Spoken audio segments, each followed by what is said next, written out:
editor-in-chief of the EFF, walk inside the court, which will be starting at 10. And outside, there are struggle songs being sung by the EFF, and that is why we are here today. Stay tuned for more news and views and analysis.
So, Judge, are you going to administer the oath? Mm-hmm. Are you going to administer? Just wait for administering the oath. Yeah, I mean, you, are you or I am? You are.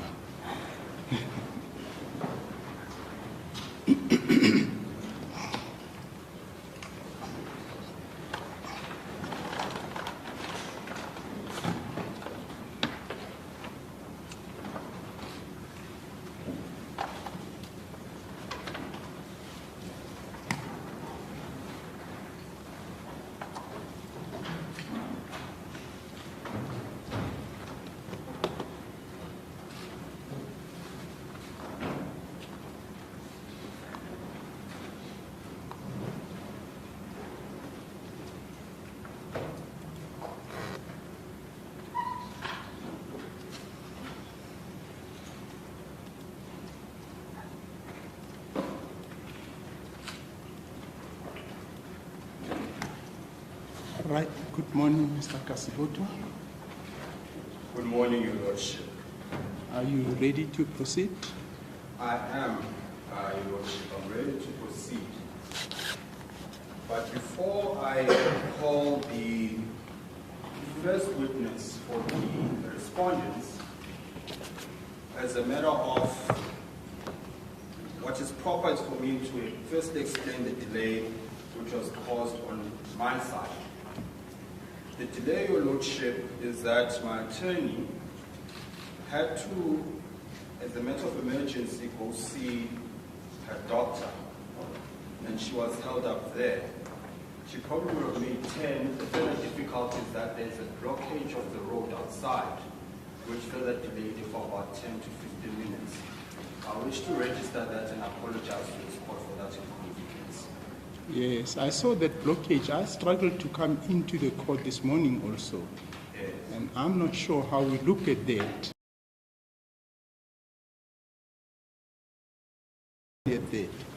Because a judge could have driven back and say, I can't get into the court, so what's the point? Well, I don't know what the technicalities and the processes that led up to it. One, you mentioned that proper authorization would have been gotten and approval was given. Be that as it may. Yeah, well, I don't want us to go into that. It's something that needs to be discussed by those in authority with the traffic officers. I mean, I don't think any judge would want to go into debating with a traffic officer and prove that I'm a judge. We're not written on our forehead, this is a judge. So, yeah, it's one of those things that I think seriously need to be considered on a broader principle. How do we deal with access to the courts? But your apology is accepted. Let us then proceed. I think I had somebody's phone trying to ring. Please just switch off your cell phone. We've had a very good 2 weeks with no problems with cell phones. Make sure that I'll switch mine also off. Now, I don't have mine. I left mine in my chambers. Just worried about the numbers. The numbers seem to have increased. Are you, and the other side, Mr. Oppenheimer, your numbers? Mr. Well, I can confirm mine are within the limit. Are within the... Yes, they are within the limit. Okay. Unless what has increased, it may... No, but the media, I think, still remains where they were. Yes, Mr. I don't understand that we are compliant. Okay. Maybe because the court has, the numbers has not been... In any case, I see here it's written the maximum capacity for this venue is 51. And I think throughout the week we've been getting less than 30, less than 25. So probably that's why the numbers are, or the court appears like that. But please still keep your masks on. The rule when we started was that only the lawyers up front and myself would take off the mask. Now I'm taking the mask off because on the assumption that I'm far removed from everybody else. And the other thing, I had brought my own personal sanitizer. I don't know what happened to it, but between the witness and the defendant's attorney, can we get that sanitizer back so that when you exchange your computer, your laptop, you try and sanitize and play safe? That being the case, I'm ready if you're ready. Thank you very much. You can then use that. Thank you. In fact, I think today we won't use that because we're going to use the screen. In fact, also before we start, you know, to increase the font even further, what you could do is as soon as you open a document, you can also close the section part. If you close the section part, it gives you even a bigger yes, like that, so that the witnesses don't struggle in reading. And then you can always go back to it if you're looking for a particular portion. Thank you. Right, thanks. Mr. Kasiboto.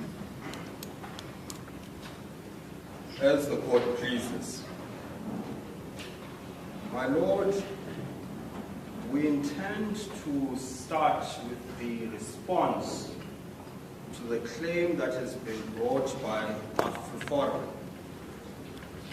And in doing so, I beg leave of this court to call the first witness on behalf of the first and the second respondent, Mr. Julius Malema.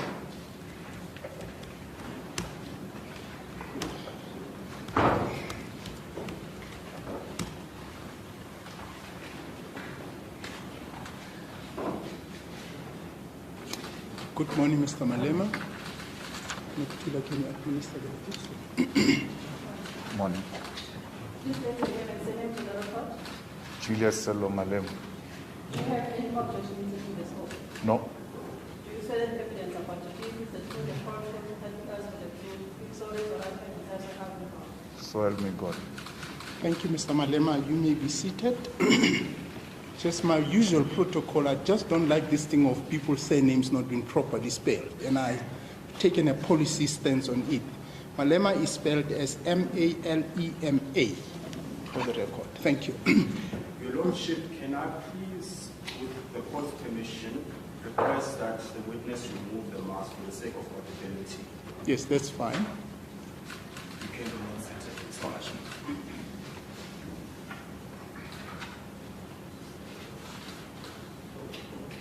Good morning, Mr. Malema. Morning. Speak a little bit louder, Mr. Oh, Malema. morning, my lord. Thank you.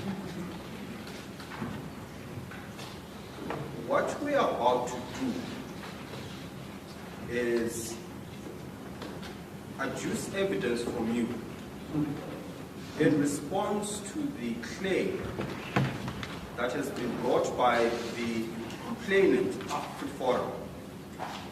And what we're going to do is I'll lead you through a series of questions which you will respond to. And to start off with, it is common cause that you are the president of the first respondent, the EFF, are you not? I am. And you are also the second respondent in this matter, are you not? I am. Having confirmed that you are the president of the EFF, I invite you to give this court and the public what is the EFF about? Just in general terms, what is the EFF about? Well, the EFF is a political party that was formed in 2013. It was formed by the like-minded who wanted to pursue the struggle for economic emancipation, because 1994 ushered in political freedom, and therefore there is a need to continue the struggle for economic emancipation. We are a leftist organization. We are an internationalist in outlook. We derive our lesson from Marx, Lenin, and Fanon. And we mobilize revolutionaries, workers, non-governmental organizations, workers' unions, and everybody else who subscribes to the struggle for economic emancipation. Yes. Just so I understand your answer and to give a fuller context to your response, the idea is that 1994, in loose terms, did away with apartheid. But what remains is economic apartheid. Is that a fair summation of your evidence? Absolutely. Those who came before us coined a term, aluta continua. When they said aluta continua, they appreciated that the struggle continues. And therefore 1994 was not the end of apartheid. It was the beginning of a process to end apartheid and destroy everything else that it stands for. So when you say we have a political power, they wanted to use the political power to usher in both social and economic power. Yes. As I understand you then, the economic aspect has not been dealt with. Is that your evidence? It has not been dealt with. It remains in the hands of the minority few. Majority of our people are still spectators in the economy of their own country. And there is a systematic exclusion of our people, irrespective of the expertise they have and qualifications. They remain marginalized. Yes. Are there any, call them policies, founding values, pillars, whatever the term may be, that speaks to the evidence we've just given? We've got 7 non-negotiable cardinal pillars in the EFF. Those pillars are non-negotiable and they are found in the founding manifesto of the EFF. So the founding manifesto is not an election manifesto. It's something that no conference can have a meeting to change. It remains for generations to come so that the future generation can appreciate what the founders had in mind when they formed the organization. The first cardinal pillar of the EFF is expropriation of land without compensation. The second is the nationalization of mines, banks, and other strategic sectors in the economy. The third is that of free and decolonized education. which must be given to our people. The fourth is the industrialization with a belief that the creation of jobs in South Africa will never be successful for as long as jobs have not been created. We also have a cardinal pillar that deals with growing and building an independent economy for the African continent, because we hold a strong view, my Lord, that there will never be a successful economy in any part of the African continent if the whole continent, the economy, is not in good shape. We also have a cardinal pillar on free and accountable, corrupt-free state, where the state apparatus will not be used to intimidate those who hold a different political view, and the state institutions should be used to strengthen our democracy. We have what we call, as the last one, building state capacity, because we believe, my Lord, we must do away with the tender systems, because the tender systems have led to the corruption that we are exposed to. Majority of the things that the state can do on its own get to be outsourced. It's still not making sense as to why should we advertise a tender of buying toilet papers when we buy toilet papers every day in our houses without issuing any tender, because we know where toilet papers are being sold. It's simple things like that that leads to corruption. And therefore the building of a state capacity will go a long way in eradicating corruption. Tenders must be on sophisticated, very difficult things to do, not on simple things like patching potholes, which can be done internally. Those are 7 non-negotiable cardinal pillars of the EFF. The first, which is the main, is the expropriation of land without compensation, because land represents the economic struggle that we are pursuing. Land is fundamental in a sense that when the colonialists and the settlers arrived here, they took our land by force.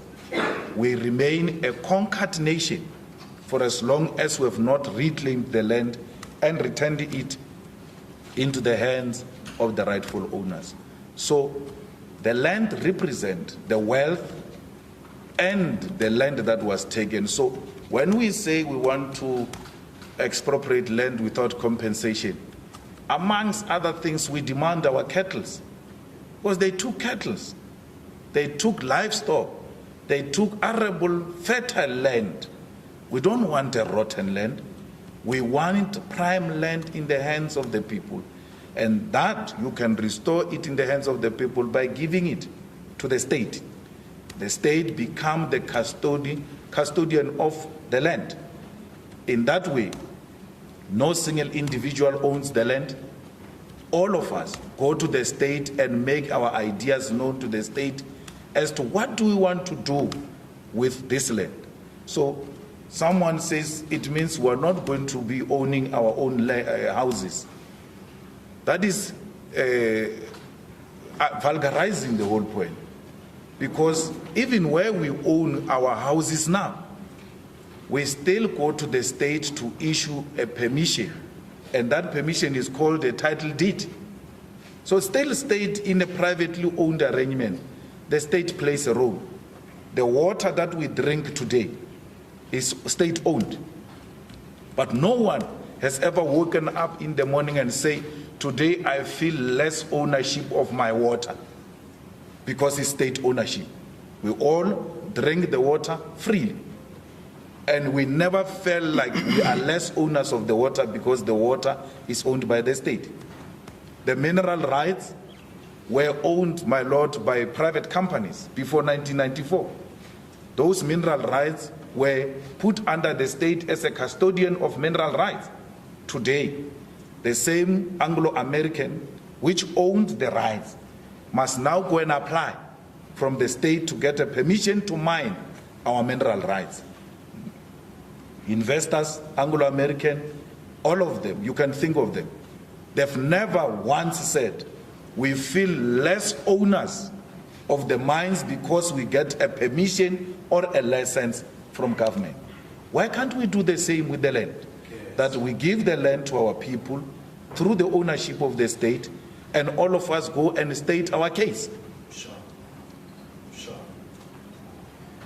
Now, I've drawn a couple of indicators from your answer, and I want to zone in on a couple of them, just for the sake of emphasis.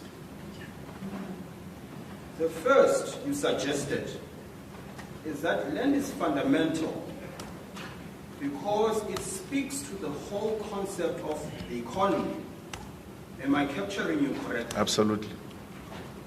What that means to me, correct me if I'm wrong, I'm just drawing conclusions from what you said.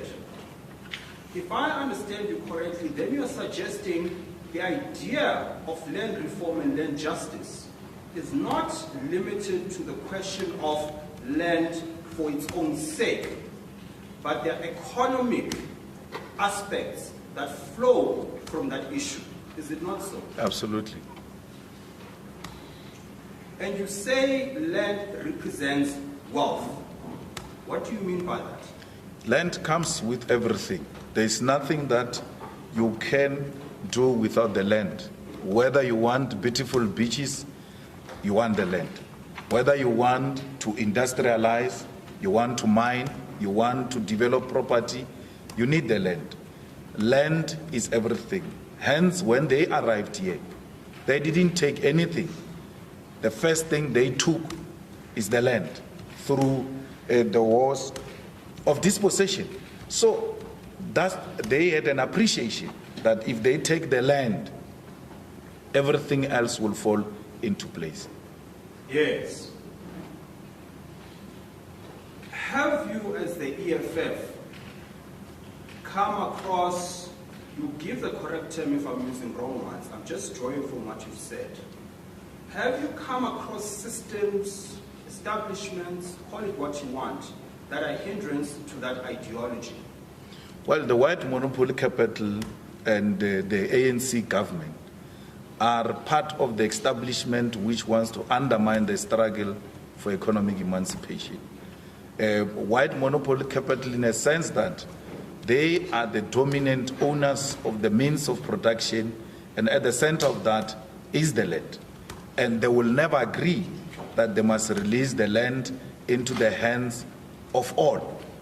Our struggle is a struggle to get a white Afrikaner working class woman owning a portion, its own, and nation of such class is its relationship with the means of production. And therefore, when you are an Afrikaner female who doesn't own a piece of land excluded by Afrikaner males, and you don't own any strategic means of production, you belong to a working class. And therefore, the struggle that the land should be transferred into the hands of our people in this contest for a leftist organization with an internationalist outlook that subscribes to Marx and Lenin, who are white, by the way, will mean that every person, black, white, Indian, or colored, should benefit from the ownership of strategic means of production in South Africa. Yes. Now you've alluded to the question or the concepts of establishment and system. What do those concepts mean? The white monopoly capital is those who own the monopoly of the economy. They own monopoly industries, they own the land, they own the banks, and they own anything that you can think of strategically in the economy. Then the ANC government has been reduced to the manager of the affairs of the state on behalf of the ruling class, which is the white monopoly capital. Let me understand. And therefore, the sensitivity of being white and not listening to the rest of the sentence is actually naive. That when we say white monopoly capital, because I'm white, they mean me. you'll have to work very hard. It goes beyond the skin color, Papa. So it's not that every white person owns in the economy of South Africa. There are a lot of them, especially the white females, who are excluded from the ownership of anything strategic in the economy of South Africa. They too remain victims of their white counterparts who are refusing to allow them participation in the economy of South Africa. So let me understand. The ideology is not race-focused. It's focused on what you refer to as a system. That excludes not only black people, but a sector of the white race as well. And you give an example of white women. Is that so? Our struggle is a class struggle. Its aim is to overrule the white establishment in a form of white monopoly capital by the working class. So the working class must win over the ruling class. And that ruling class, unfortunately, in the South African context, is racial, because you find at the helm of it white monopoly capital. Capital by its own nature in other nations is not defined by race. But in the South African context, we come from a segregated arrangement where white minority were privileged over black people. And hence now, it moves beyond the issue of class. It now includes race, because our segregation and exclusion was not only on the basis of class, it was also on the basis of race. Yes. And if I understand you correctly, the fight against establishment, you've confirmed, is not race-based as a first principle. Absolutely. As a second principle, it's also not focused just on white monopoly capital. It's also focused on what one may perceive as a black-led government. Absolutely. And that's the ideology of the EFF. Yes. So if you read the expropriation of land without compensation for equal redistribution, it says for equal redistribution. It doesn't say expropriation of land without compensation from white people to black people. It says expropriation of land for equal distribution. So meaning all of us stand to benefit at the end or at the success of this revolution we're engaged in. Yes. So there's no way where a race is used in the characterization of the struggle we're pursuing. Yes. We speak about no race as it stands to benefit. But unwittingly, my Lord, when this revolution wins, majority of the people who will benefit from it will be black people, because they were excluded as a race. And therefore, when you say you are fighting for the oppressed to be economically liberated, the question then is, who are the blacks? Who are the oppressed? And the answer is the blacks. And therefore, people start looking at it through the racial lines, which were not designed by us. They were designed by the colonialists who divided us through race. Yes.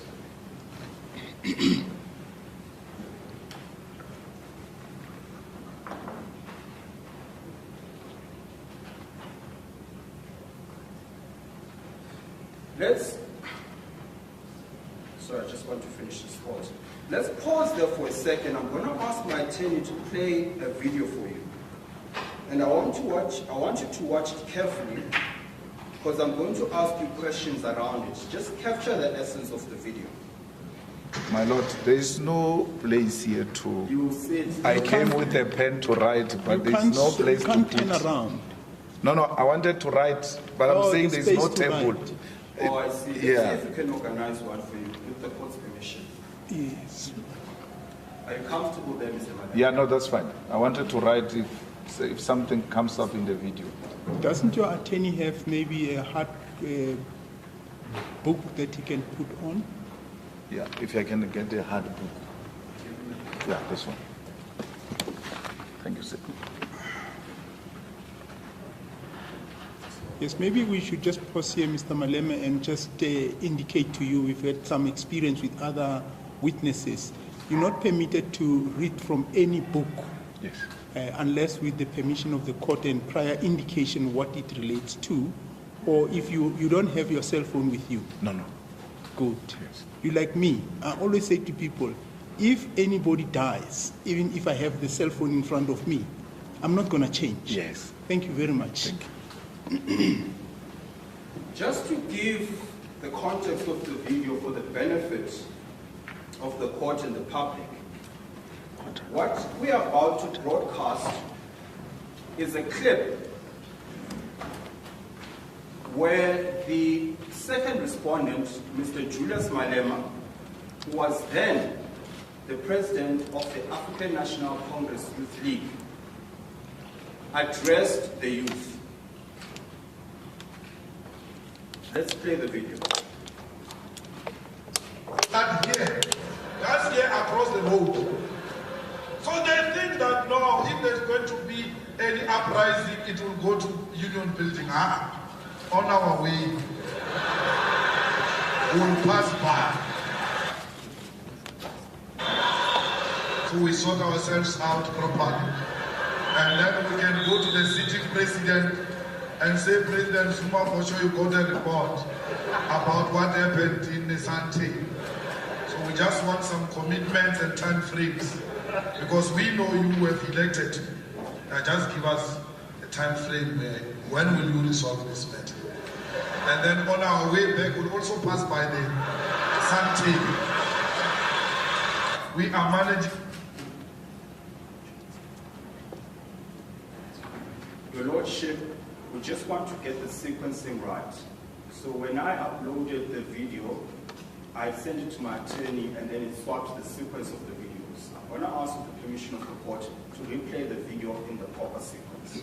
Yes. Same video. But Mr. Kasiboto, if I could just come in here, this is the video that relates to the case that was finally heard by Justice Lamont. Or is that, does it fall beyond that period? Well, the video speaks to the ideology of the second respondent himself. Okay. It has nothing to do with that case. It's not about the song as such. It's about No, the... it's Okay. unrelated. Okay.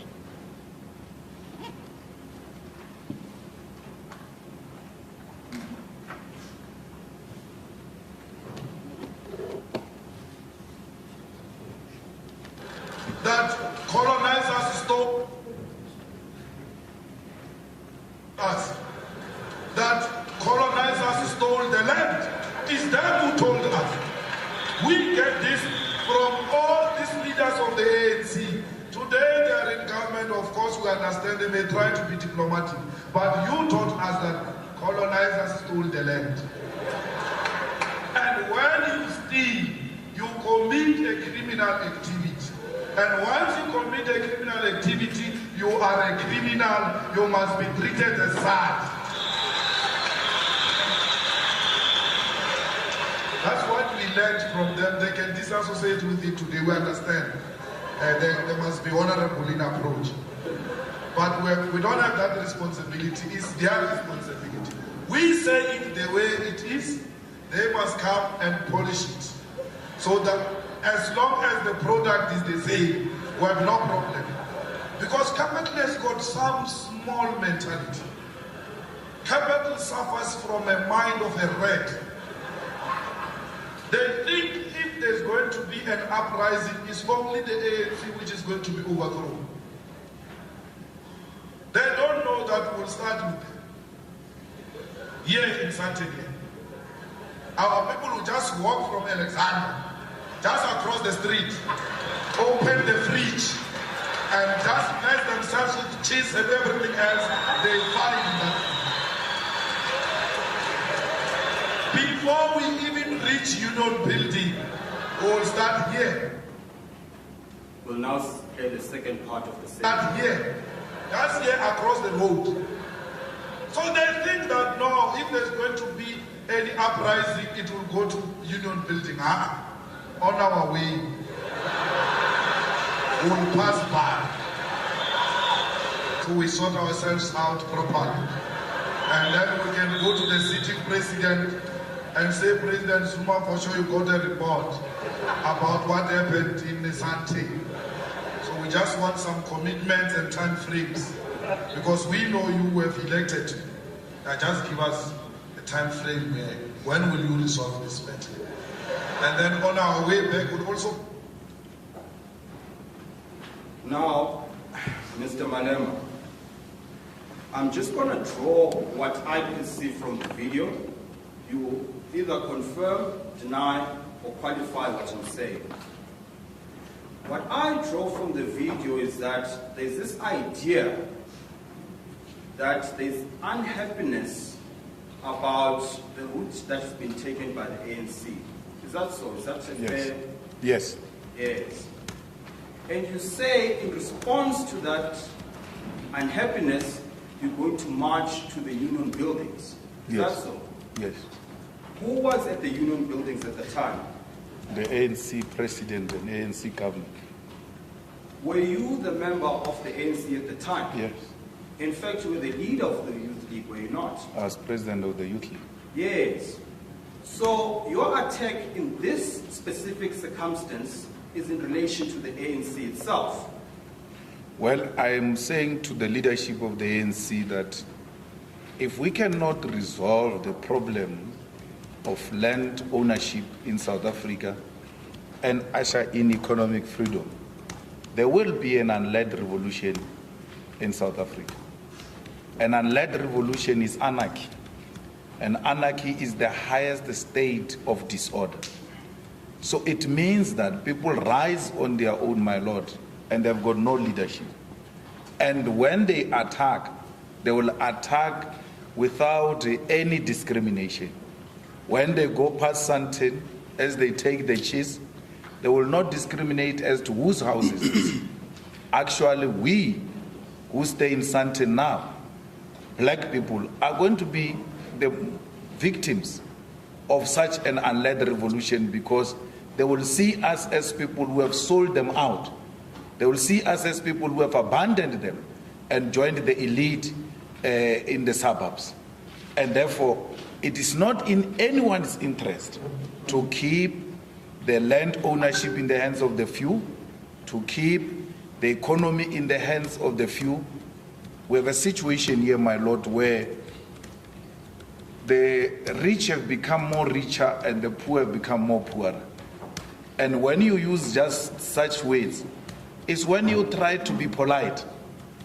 But in the real meaning of things, it means whites have become more richer and blacks have become more poor.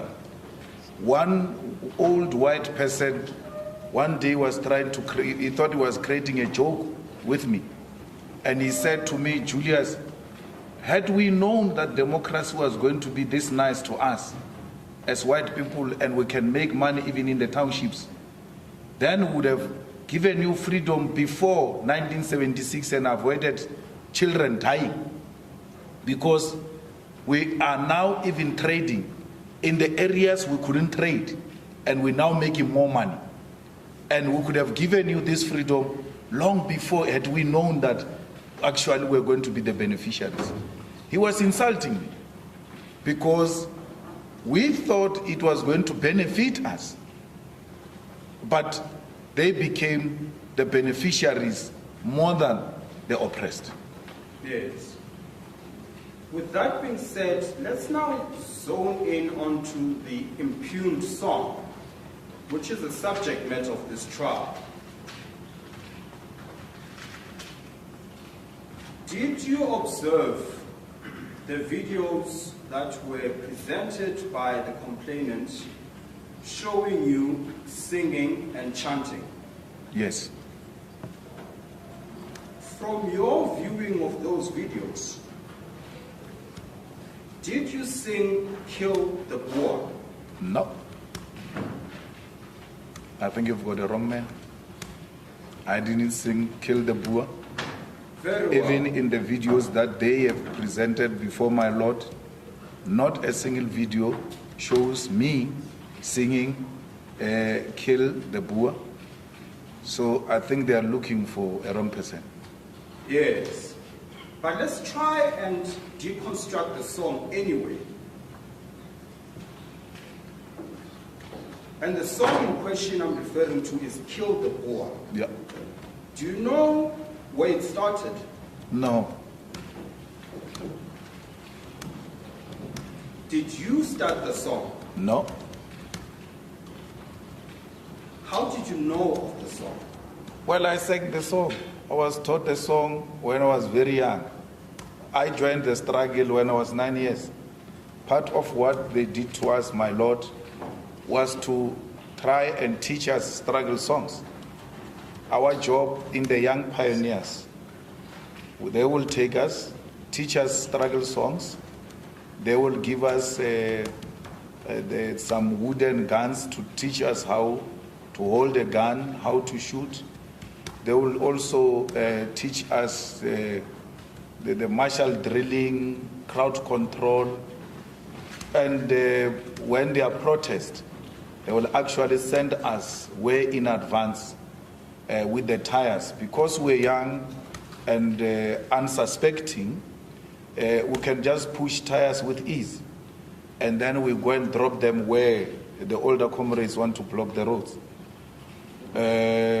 So that's what we did. And I sang this song, and here I'm saying in the presence of President Mtlante, President Zuma, and I can't remember who else was here, that everything else I'm saying or doing or singing, I learned from them. We were taught these songs when we were young. Yes. You say you were taught this song. Did they teach you what the song means? Well, we understood through political education what the songs meant. They made us understand that it is important to always not take the songs in their literal meaning. So you've got the song, and then you've got a political education, because like those who came before us said, that a soldier with a gun without a political education is a potential criminal. And therefore, they gave us politics. And it is through those political education that we understood that the songs referred to the system of oppression. So, what? I'm so sorry to interrupt you. Please hold that thought. I think it's important, and I need you to repeat it for me. Yeah. You're saying the song was directed and meant towards a system. Is that what you're saying? Absolutely. A system of oppression. So anything that symbolized the establishment at the time, my Lord, when black police drove into black townships with police vans, we used to run and say, there comes the Boers. But there were no Boers in the vans. It was black police. So anything that symbolizes the system was referred to as Amapun. So, and that's how we always understood these things to be referred to. Yes. And you've alluded to my next part of the question. In the song, Kill the Boer, what does Boer mean? Well, a Boer will mean a farmer to us, because farmers are the face of land dispossession. So if you take a farmer and you take the land question, you give the land question a face, and that face becomes a farmer. But the struggle, why the farmer, is the struggle of the land. And the person who represents the land disposition is the farmer. And that's what Amabunu farmer will always be used interchangeably. Yes.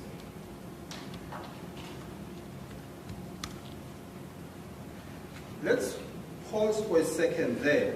But do you know that today, and it has always been the case, that to show that the concept Bua or white or Mulungu does not refer necessarily to a particular race. Today, my Lord, if you are rich and you employ people, in my language, they say to you, hey, white man, even when you are black, because whiteness represents the ownership. So a person who says to me, Luhua or white person. Do you mind Also. allowing your lordship? I think he's inundated with something for a second. Sorry? You covered. No, I'm fine. I'll indicate if I need to slow down. Okay. Yes, please Yes, make so- the point again. If a person says to you, Luhua, right? You can't say to a person, no, don't call me a white person. You understand the context it is used in.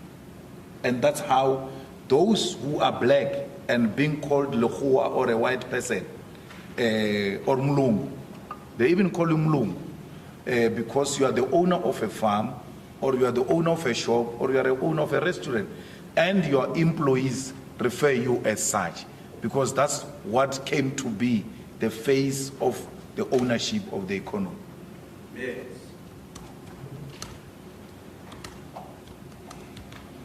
Do you perhaps know of any other song that might, at the face of it, appear as instigation of violence? But once you see it, because you've alluded to the question of understanding songs within a context, is there any other struggle song you can think of where on the face of it, it appears as instigation or incitement, but once you understand the context, it means something else? Well, my Lord, firstly, we must agree that these are struggle songs and they represented a particular cause against the system. And therefore, to declare it as a hate, it means declaring that our struggle was a hate. At the trial here is our struggle for justice. That must be declared a hate by the court, which will be extremely wrong. There's a song we used to sing, and we still sing in the political gatherings, my Lord. It says, "Gibela phezu kwendlu batshela, umama uyajabula masishaya amabhunu." So it says, go on top of the house. My mother becomes happy when we hit white people, right? And what is interesting about it is that it uses mother. Our mothers will never be happy that we are hitting or killing other people. But our mothers who have endured the pain of oppression for a very long time became happy with us when we started fighting the system of oppression. They became happy with us because they were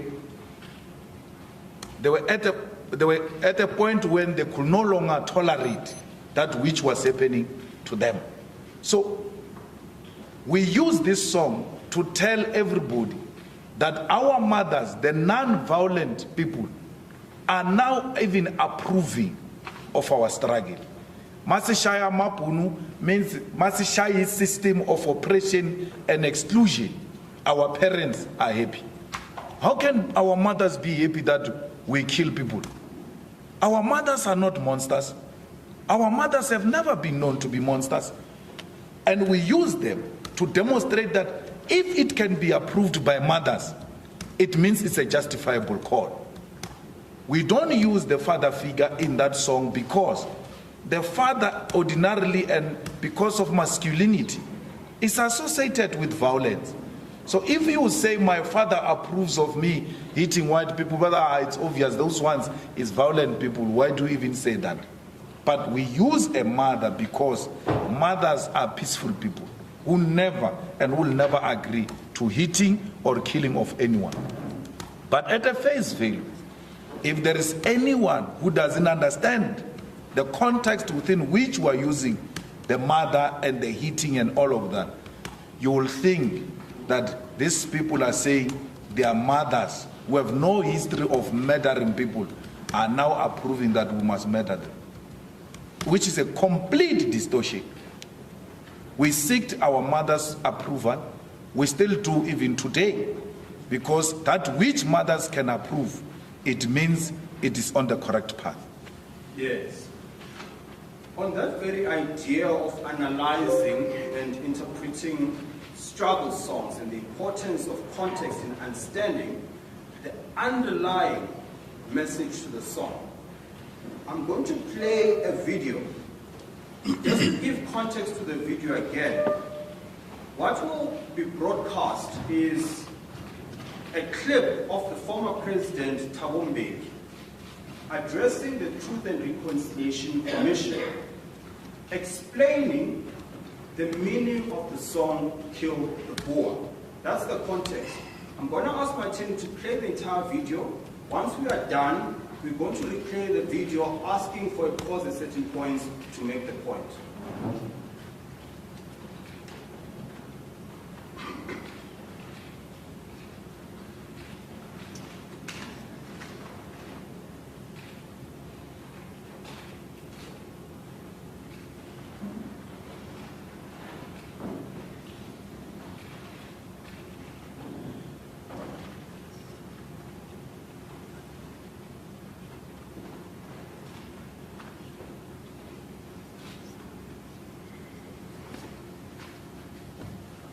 My apologies, my lord. We seem to have connectivity issues again.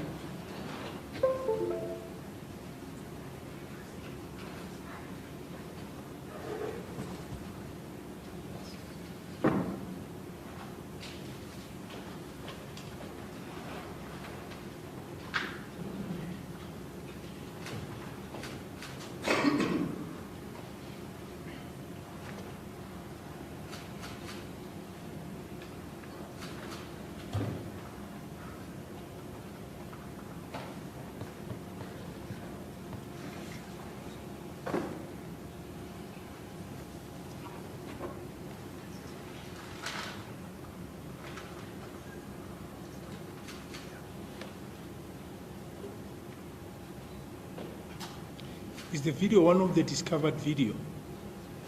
Yes. If we struggle with that, maybe we should then plug it onto the laptops.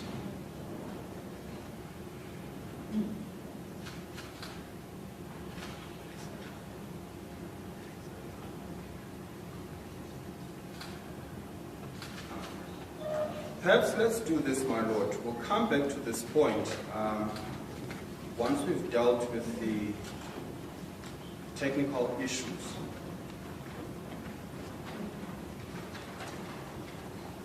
Let's go back to the evidence that was led earlier, Mr. Malema.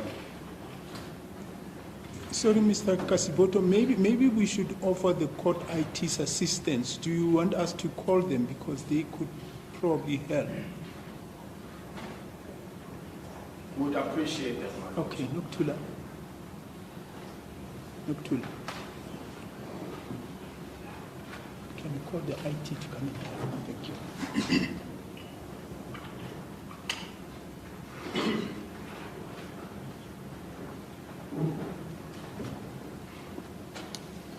You wanted to proceed in whilst waiting for the...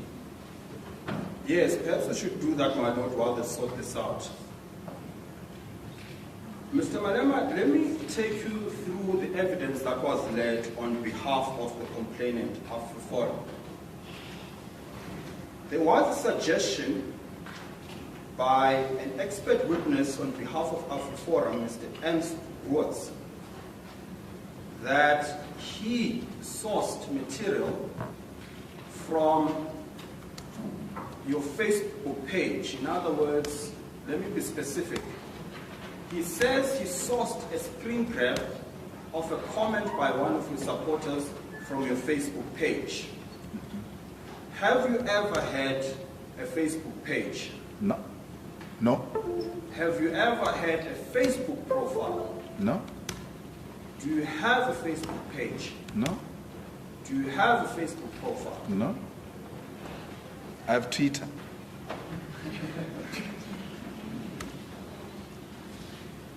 What was also suggested by the same witness is that you specifically, and a leader in general, takes decisions alone, without consultation with our constituents. He says you specifically. I then put a proposition to him that you're going to come here and attest to the systems that are in place in the EFF on how decisions are made. Do you want to take us through that? Well, I don't even see why that is even arising, because Roots is not an expert on EFF, and he has never claimed to be. He's not a member. He will never be a member. He doesn't qualify because he's a racist, and the EFF doesn't accept racists as its members. And therefore, he doesn't even, he can't even have a claim of any sort when it comes to EFF processes. The EFF, my lord, a member joins with 10 rand for 2 years and is issued with a membership card, and that member then participates in the branch. The branch must have 100 members for it to elect its own leadership. The member will belong there, and they will discuss issues affecting society and the EFF at the branch, which will ultimately lead to the regional People's Assembly, where branches of the EFF in Johannesburg or a particular region come together in a conference to discuss issues of the EFF and elect their own leadership and take their own resolution. It will happen with the province and ultimately what we call a National People's Assembly, where more than 4,000 delegates come together to discuss issues affecting society, to receive a report from the president, the secretary, and the treasurer, and also elect members of the Central Command Team, which is the highest decision-making body in between the National People's Assemblies, which takes decisions from time to time. So that's how decisions of the EFF are taken.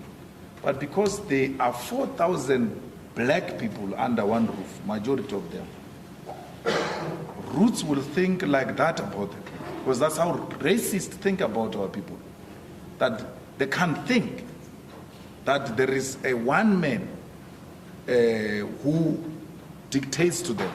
Amongst our people, my lord, we've got lawyers, senior counsels, we've got PhD students, we've got former leaders of the Feast Must Fall generation, very militant and radical, who don't take instructions from anyone because their upbringing has always been like that, defiance of the system, and therefore no one can just dictate to them. These are critical thinkers. The EFF prides itself that of all political parties, the EFF thrive through superior logic.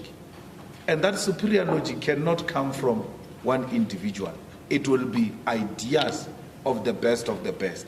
So Roots will not have that appreciation, because the black people Roots know the first black person he saw is a domestic worker in his house when he grew up. The second black person he saw was a security guard at the gate when he got out. The third black person he saw was a cashier at the shop owned by white people. The fourth black person he saw was the cleaners where he went to school. Those are the blacks he has had an interaction with. And he thinks of us like that, because that is his exposure to black people. And therefore, always characterizing us as non-thinkers, as baboons, as people who can't think. That's why if they hear a leader says, kill the Boer, they can go into the house and take machete and go and kill people. Because these are non-thinkers. That's how they view us, that's how they characterize us. It's unfortunate that we find ourselves in a society where we coexist with such people who look at us and who think of us like that. We don't think like that about them. Our leaders never thought of like that about them. Despite the fact that they engaged in genocide of black people when they came here, despite conquering us in the wars of dispossession, despite killing kids in 1976 and in the 80s, we don't think of them like that. We never thought of them like that, but they think like that about us. That's very bad.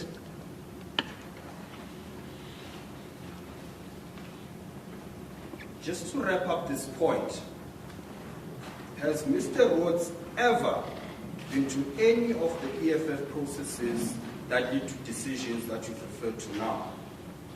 No, he has never been.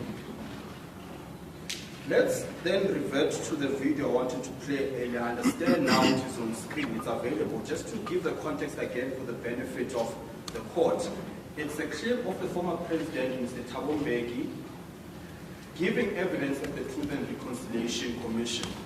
Firstly, I'll play it in full, it's about 3 minutes long, and then I'll ask you to play it again with interruptions.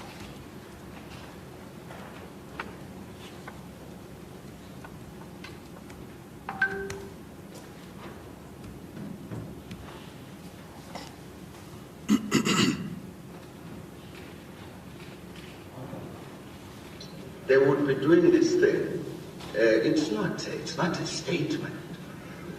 You see, part of the problem with this is that somebody who comes from outside of that African culture interpreted it. And indeed, when you then write there, Peter Mkaba said, kill the Boer, kill a farmer, he didn't. In the sense of a statement which represents policy. And it would not have been taken as a statement that represents policy. So there's no ANC policy which says kill a farmer, kill a Boer, and all that. But there would be a language of all sorts. You have a Zulu song, not quite a Guijo, but it's traditional songs.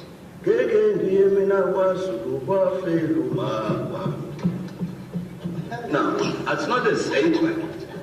It's not a statement I'm making that I will never visit Zululand. It's a song. I don't think we really.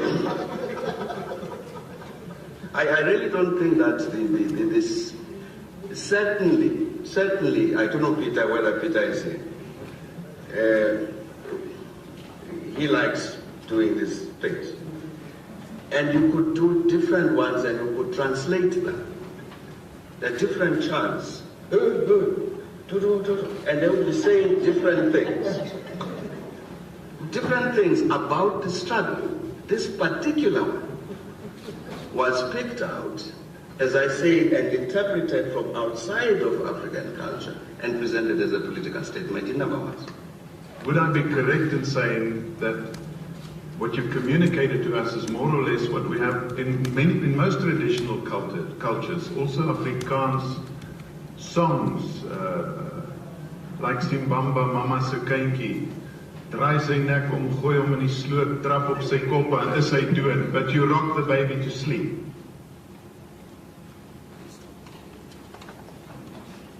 Now, I'm going to replay that video, and this time I'm going to ask for your comment at every pause, Mr. Mandela. Perhaps I should have the laptop, so I'll just have the pause as I find. Yeah. They would be doing this thing. It's not a statement.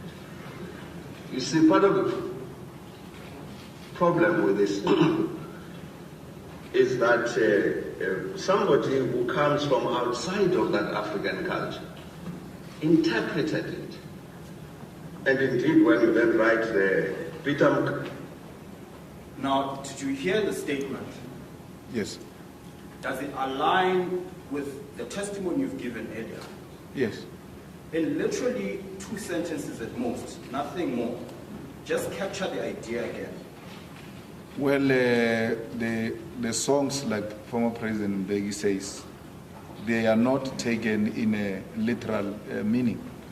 They are understood to be the songs, they are chants that get to be sung in political gatherings for agitation. But, you know, the struggle songs were also used to communicate the difficulty we're confronted with through song.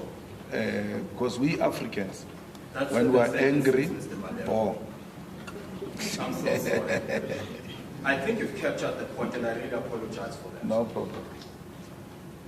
Kaba said, kill the boar, kill the farmer. He didn't.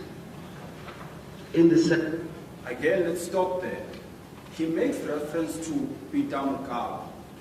Do you know who Peter Mukaba is? Yeah, I know Peter.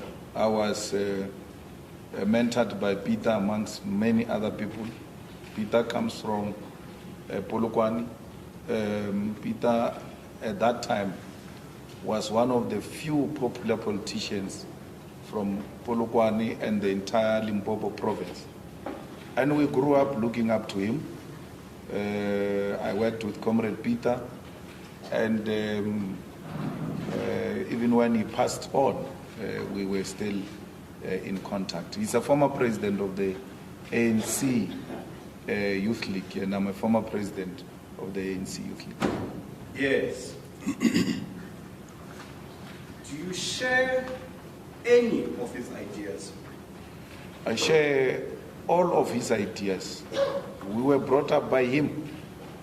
Peter, Winnie Mandela, Thabo Magunyani, Castle Matale, and many others. They are the ones who mentored us. They are the ones who taught us the ABCs of politics. Yes.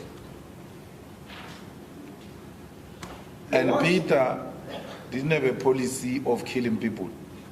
Actually, Peter operated with a lot of white patrols and white comrades in South Africa. I think he had more white people involved in his life. Actually, we were getting introduced to white people by Peter. Some of the white people I know were introduced to me by Peter.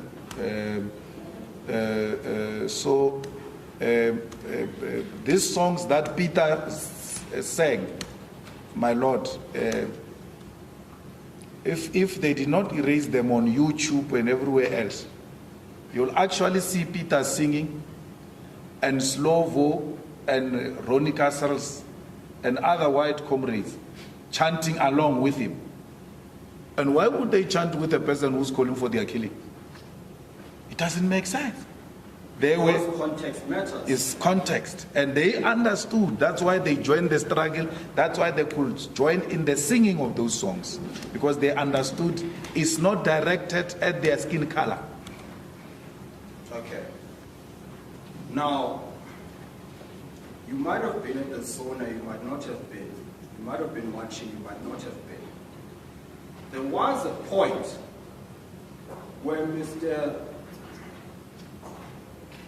Rhodes led evidence about farm murders that happened in the year 1993.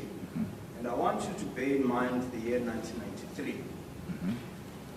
And what his evidence was a graph.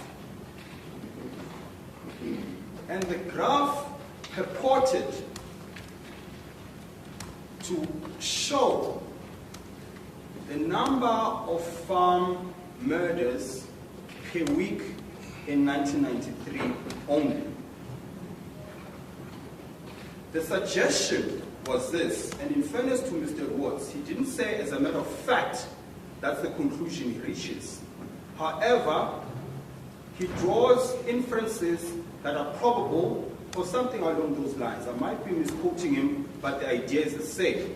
That he's not saying as a matter of fact, but he's saying, well, these figures could be suggesting something. And I put it to him, what's the suggestion? The suggestion went along the lines of, Peter Mukaba sang the song, Kill the Boer. Let's call it week 1. On that week, my memory says me, well, there was just one person that died. The week after, and Mr. Rhodes calls it a spike. Maybe we might have to get into technical definitions of what a spike means. But what you see is an upward movement.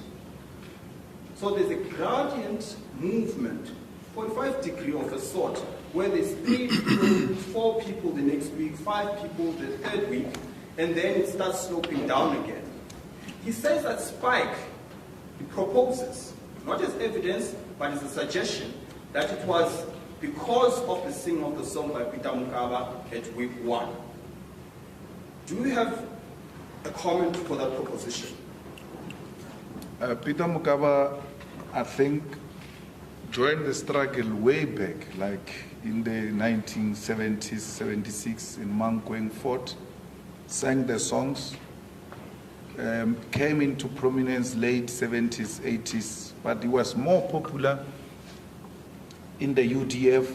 It was more popular also towards the late 80s, 85, 86, declaration of the state of emergency, when he got elected president of the South African Youth Congress. Peter sang the song throughout that period until 1993. So Roots, if he wants to be a scholar who came here and he wasted Cost's time to advertise his personal book at the state resources by sitting here and keeping the court busy, promoting a book without thorough research. If he was honest, he should have said to us, Peter Mukaba sang this song so many times. And every time Peter Mukaba sang the song, there was a spike. Not only in 1993, because that type of research is extremely subjective and seeks to favor a certain narrative. Let's do this, my lord. Peter Mukaba has long died. Peter has long died. The farmers are still being killed today. Unless Ruth says Peter is singing the song from the grave. But farmers are being killed today. Why are the farmers being killed? It's not exclusively farmers. There is a problem of violent crime in South Africa. And farmers are not saved from that.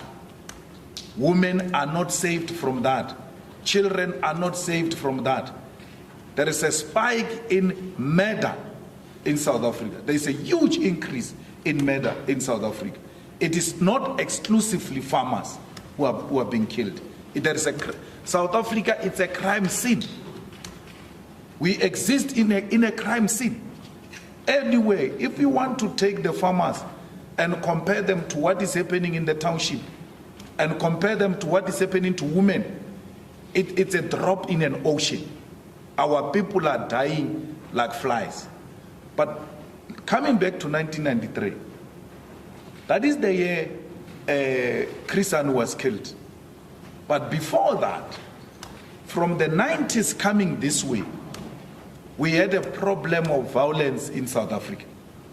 Black on black violence. There was political instability. People were killing each other. People were angry. And those who might have resorted to killing farmers as part of the attack that they are attacking the system, it happened in that context. We wanted to kill, by the way, and in a literal sense. They must thank Mandela for a very long time. Because when they killed Chris Hani, all we waited for was a statement from the Commander-in-Chief, President Mandela, saying to us, now let's go for them.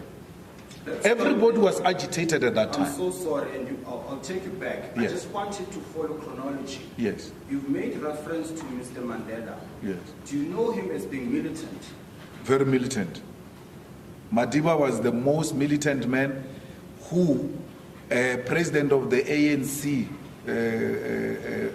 visited his home at some point and said to Mamwini, you must tell this Walter and Nelson that they don't own the ANC. They were the most militant and radical young people. Madiba, before prison, the ANC, NEC used to remind him many times, you are going to die because you are adventurous. They will kill you. Yes. That's how radical he was. Let me understand. He was radical in that sense. Did his radicalism extend to literal military warfare? There also was worse because it formed a military wing. Mandela's Youth League said to the ANC when it got formed, you are a sweetheart organization, we must turn you into a militant organization. They forced the ANC to adopt a radical program of action in 1949 as the Youth League. And that program, my lord, included the armed struggle as one of the 4 pillars of our struggle, which led to the formation of Mkhonto Wesizwe. Mandela carried guns, by the way. They are still looking for his gun that he left at Lily's farm. Mandela carried guns for this country to be where it was the first trained combatant of Mkhonto Wesizwe. And that's the school and ideology you grew under politically? Yes, those are our leaders. Yes. Your Lordship, I'm minded that it's now 11:30. With that being said, the entirety of my evidence will be summed up as soon as this video finishes. I do not intend to keep you for more than 15 minutes. With the court's permission, can you conclude on the video and then you can start with the cross-examination after the tea break? That's fine. That's the court, please. We will resume with the video where it ended.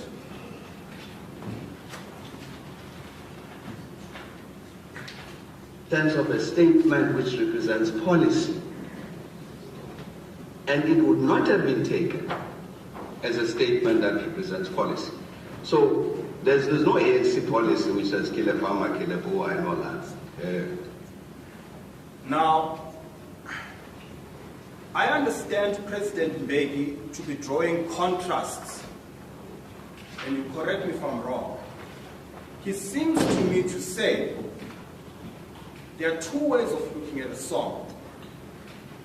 There is the literal sense of the song, kill the boer, which can mean nothing other than kill the boer in the literal sense.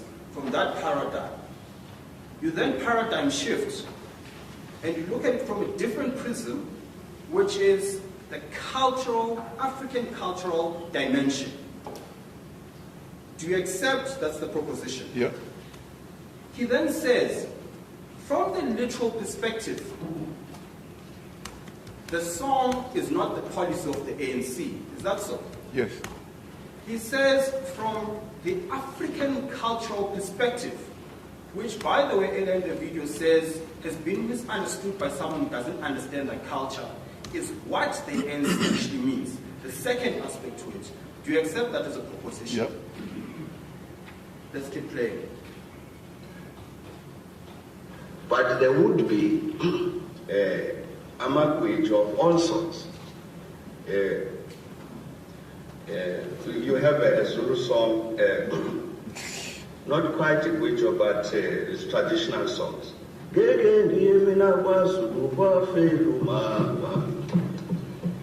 Now, that's not a statement. It's not a statement I'm making that I will never visit Zululand. It's a song. I don't think we really. I really don't think that this certainly, I don't know Peter, whether Peter is here. He likes doing these things. And you could do different ones and you could translate them. The different chants. And they would be saying different things. Different things about the struggle. This particular one was picked out as I say, and interpreted from outside of African culture and presented as a political statement in number one. I'm not going to ask you to comment on that. You've had sufficient evidence in respect of what you just said now. What now will come up is the commissioner from the TRC. In response to the evidence that was given by the former president, Tabon, he says, and I'm suggesting this is what is going to come, he makes reference to an Afrikaans cultural necessary right. I don't know if, before you go there, I just want to draw my Lord's attention that in the interpretation of President Beggie, he stops at a point where he says, the song says, then when he interprets it, says, it says, I won't go to KwaZulu. But when it goes further, it says, I won't go to KwaZulu because my mother died there. At that time, President Beggie, at the time he was singing this song, his mother was alive. So, and his mother didn't die in KwaZulu-Natal, therefore he will never go to KwaZulu-Natal. But he sings a song that says, I will not go to KwaZulu-Natal, my mother died there. But his mother is not dead, and he goes to KwaZulu-Natal anyway, to show that it's not in a literal meaning. He says, I will never go to KwaZulu-Natal, but he frequented KwaZulu-Natal.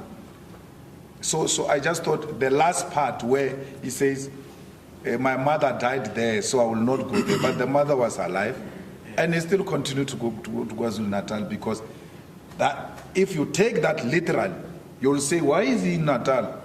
Because he said he will never go to Natal, his mother died there. Yes. Why is he saying his mother died there when his mother is still alive? Yes. Maybe then I should have asked you that question, and I hope you will not deduct my invoice and put it in half because I didn't ask you a relevant question. No, that's fine. Let's then play the video. Just hold on, let me give context to it. This is now the TRC commissioner, and he's responding to the evidence of Mr. Beggie. Let's hear what he says. Would I be correct in saying that what you've communicated to us is more or less what we have in most traditional cultures, also Afrikaans songs, like Simbamba, Mama se kindjie, draai sy nek om, gooi hom in die sloot, trap op sy kop en is hy dood, but you rock the baby to sleep. Now, that's in Afrikaans, and for the benefit of the public and of the court, I mean, of course, it can be put in dispute if the complainant so wishes. But the interpretation of the song we have in the English version is this. Again, context matters. This is a necessary rhyme, an Afrikaans cultural necessary rhyme. The translation of that rhyme is this. Siambamba, mommy's little one. Turn her neck around and throw her in the ditch. Stand on her head and then she's dead. It's a necessary rhyme in a cultural context, African culture, Afrikaans cultural context. Now, Mr. Malema, we've had evidence of why context matters. And Mr. Beggie told us why he has an interpretation of Kill the Boer song the way he does. The commissioner responds, interestingly enough, and says, well, sort of like in the Afrikaans culture, where we sing this necessary rhyme, are there parallels to be drawn? And if there are, to what extent? Well, there will be differences in terms of cultures. Because for me, if you say that is what you use to make the baby sleep, it sounds so violent. To even be stand on the neck of the baby, it's a different culture. So, hey, we sing different songs. We don't sing violence to children to make them sleep. So But that's what they do. There's nothing I can put more to it. But it sounds so violent. And someone can say, let's take the African parents to court because they stand on the neck of children for them to sleep. It can be completely misinterpreted. And when you give it, my Lord, the English version, it can even sound more violent. But when it is used in Afrikaans, and those who know Afrikaans hear it in that language, it may not sound as rough as is now. That's why we grew up being told that you cannot interpret African languages because there's a potential of a distortion there. So it goes into culture as well, which I'm not an expert, but we grew up knowing that you can't interpret African languages because they can be very offensive. You know, there are certain things we say in Beggie, and we're told Beggie can never be vulgar. But if you're to interpret that in English, my Lord will send me down straight to prison. How do you say such things in my court? But if I were to say it in the presence of petty elderly people, and I use it there in the correct context. So let me give you an example. There is a saying in Pedi that says, so which means a cow doesn't shit the whole poo. But if I say that to someone, it would be like, what are you saying now? So meaning, you don't have to say the whole thing. You have said enough. You can now stop. So, but if you interpret that, I can say this in a tribal hearing without the chief, without the headman taking offense. Because it is said in that context and they understand and appreciate the language and the culture. But if I come here and say that before my Lord, he will feel disrespected that I use offensive language in his court. That's what interpretation sometimes does to our languages.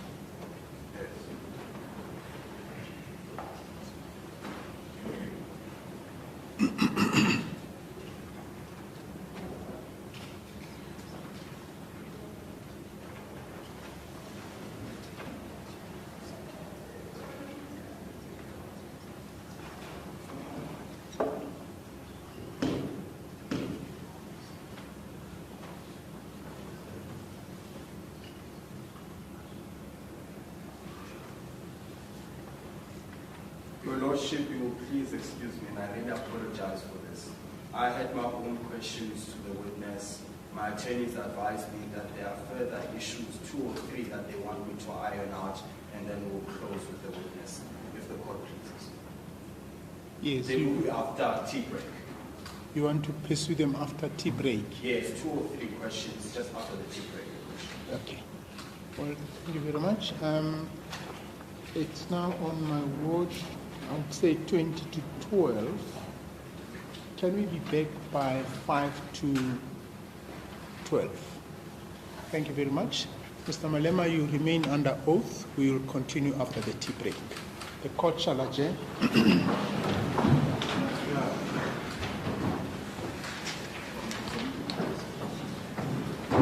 Remain under oath means what? I can't touch my phone.